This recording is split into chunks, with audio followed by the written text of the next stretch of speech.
क्यों आते हैं भगवान? क्या जरूरत है? हाँ जी, किस लिए? तपस्या, यदा यदा ही धर्मस्य। सुनिए क्यों आते हैं भगवान। विप्रधेनु सुर संतहितः, विप्रधेनु सुर संतहिता लीनः मनुजवतार। विप्रधेनु सुर संतहित लीन मनुज अवतार। निज इच्छा निरमित तनु माया गुण गोपाल। निज इच्छा निरमित तनु माया गुण गोपाल।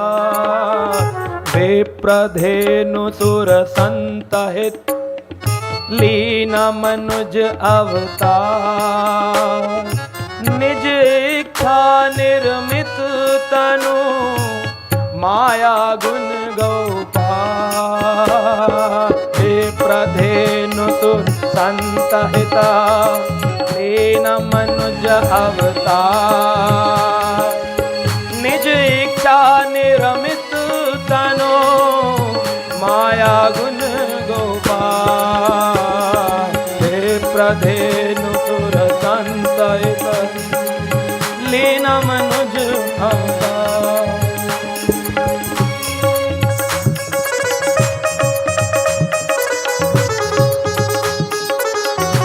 विप्र, ब्राह्मणों के लिए भगवान आते हैं। नमो ब्राह्मण देवाय गो ब्राह्मण हिताय च जगत हिताय कृष्णाय गोविंदाय नमो नमः। भगवान जब ब्राह्मण पुकारते हैं कि प्रभु आइए, तो ब्राह्मणों के लिए भगवान आते हैं। विप्र किसके लिए आते हैं? दूसरा, धेनु गाय के लिए भगवान आते हैं, गौ रक्षा के लिए आते हैं, गायों के हितैषी। नमो ब्राह्मण देवाय गौ ब्राह्मण हिताय च, गाय और ब्राह्मण। विप्र धेनु, यही बात बोली है सेम। विप्र धेनु।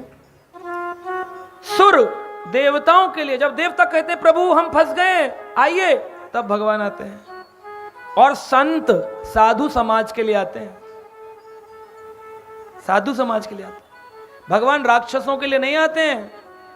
विप्र धेनु सुर संत हित, उनके हित के लिए। लीनः मनुज अवतार, भगवान मनुष्य रूप लेकर आते। मनुष्य नहीं होते हैं। भगवान को मनुष्य मत समझ लेना कि भगवान कृष्ण मनुष्य थे, बहुत बड़े राजा थे, राम बहुत बड़े राजा थे। लीना मनुज अवतार। कैसा मनुज अवतार? बोले निज इच्छा निर्मित तनु, अपनी इच्छा से उन्होंने एक सच्चिदानंद स्वरूप बनाया। देखने में मनुष्य जैसा है पर मनुष्य नहीं है। निज इच्छा। अब हमारा शरीर कैसे बनता है? हमारी इच्छा से। पिछले जन्म में जैसे कर्म किए तब अगला जन्म बनता है। इस जन्म में जो कर रहे हो अगले जन्म में वो फल मिलने वाला है। भगवान कहते हैं कारणम गुण संग अस्यो सद असद योनि जन्मसु, तुम्हारी अगली योनि तुम्हारे आज के गुण के कारण हो। तो भगवान निज इच्छा निर्मित तनु माया गुण गौ पार, माया के पार होता है, माया में बद्ध नहीं। गीता ने बोला, रामचरितमानस ने बोला, भागवत ने बोला, फिर भी नहीं मानोगे, आपकी मर्जी है कि भगवान माया में लिप्त